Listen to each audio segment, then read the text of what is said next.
আসসালামু আলাইকুম গাইস, কেমন আছেন সকলে? চলে এলাম আমি আপনাদের সাথে জিএস হ্যাপিনেস থেকে নতুন আরো একটি ব্লগ নিয়ে। আজকে যদিও পহেলা বৈশাখ ছিল, কিন্তু আমি পহেলা বৈশাখ পালন করিনি, কাজ আমার হাজবেন্ড এটা পছন্দ করে না। ও পহেলা বৈশাখ বলতে হারাম বোঝায়। জানি না, এক একজনের চিন্তা ভাবনা এক এক রকম। সো আপনাদের থিঙ্কিং হয়তো বা একরকম আর আমাদের থিঙ্কিং হয়তো বা একরকম।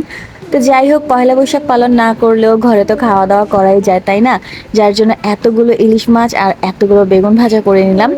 আমরা যেহেতু ভোজন রসিক, আমরা খাওয়া দাওয়া পছন্দ করি।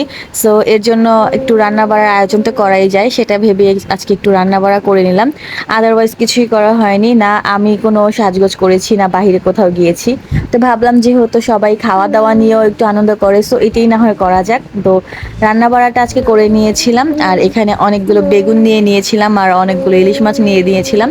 তো দেখুন ইলিশ মাছগুলো কত বড় ছিল, আর কালারটা দেখুন অনেক সুন্দর ছিল। আমি তো এটার কালার দেখেই প্রেমে পড়ে যাই। ওর পছন্দের চিংড়ি মাছ ভুনা, বেগুন ভাজা, ডিম ভাজা, ইলিশ মাছ ভাজা আর গরুর মাংসের ভুনা করা ছিল।